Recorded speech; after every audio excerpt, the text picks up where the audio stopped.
Hey there, YouTubers and my pagan followers that come on here and check out what I got to say. Well, like I promised in one or two of my other videos, I'm going to go ahead and I'm going to do a reading for you from the almighty Wiccan Buckland. Now, my original video was just kind of the bare basics of where it came from, the Horn Yards. This time, I'm going to tell you about the philosophy. And it says, the craft is a religion of love and joy. It is not full of the gloom of Christianity, with its ideas of original sin, with salvation and happiness possible only in the afterlife. The music of witchcraft is joyful and lively, again contrasting with the dirge-like hymns of Christianity. Why is this? Much of it has to do with the Wiccan empathy with nature. Early people lived hand in hand with nature through necessity. They were a part of nature, not separate from it. An animal was a brother or a sister, as was a tree. Women and men tended the fields, and in return received food for the table. Sure, she or he killed animals for food, but then many animals kill other animals in order to eat. In other words, women and men were a part of the natural order of things, not separate from it, and not above it.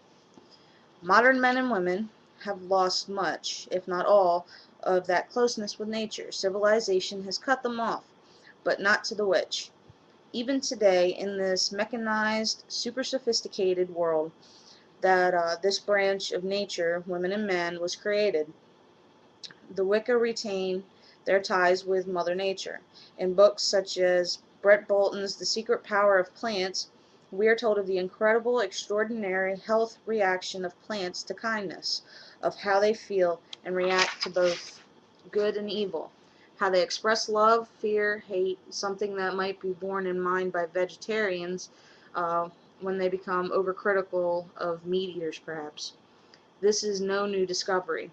Witches have always known it. Um, they have always spoken kindly to plants. It is not unusual to see a witch walking through the woods stop and hug a tree. It is not peculiar to see a witch throw off her or his shoes and walk barefoot across a plowed field. This is all part of keeping in touch with nature, of not losing our heritage. If ever you feel completely drained, if ever you are angry or tense, go out and sit against a tree.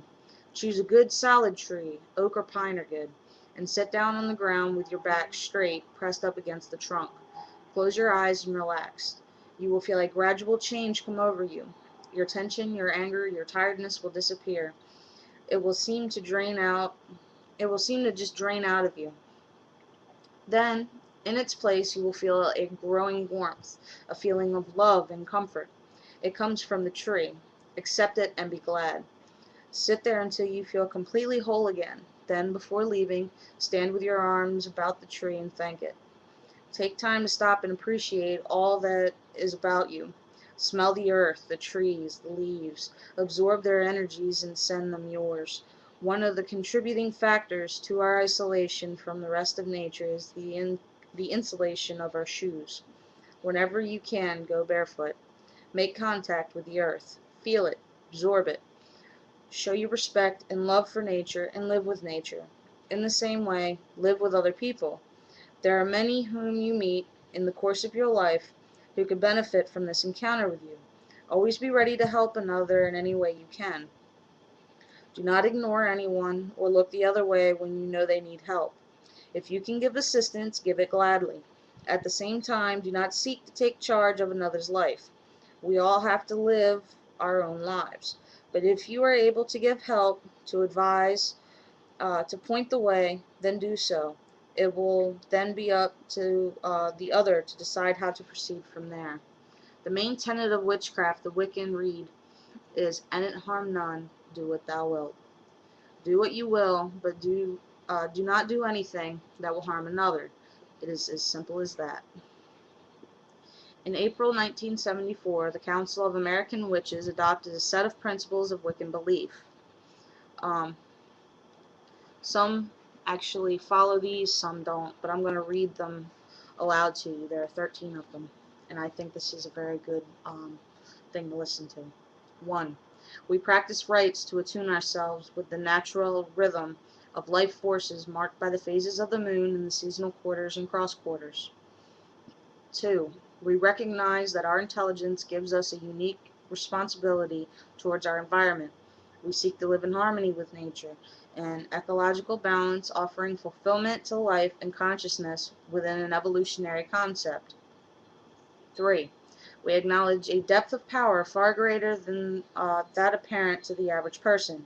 Because it is far greater than ordinary, it is sometimes called supernatural, but we see it as lying within that which is naturally potential to all. Number 4. We conceive of the creative power in the universe as manifesting through polarity as masculine and feminine, and that this same creative power lies in all people and functions through the interaction of the masculine and feminine. We value neither above the other, knowing each to be supportive to the other. We value sex as pleasure, as the symbol and embodiment of life, and as one of the sources of energies used in magical practice and religious worships. Number 5. We recognize both outer worlds and inner or psychological worlds, sometimes known as the spiritual world, the collective consciousness, inner planes, etc. And we see in the interaction of these two dimensions the basis for paranormal phenomena and magical exercises. We neglect neither dimension for the other, seeing both as necessary for our fulfillment.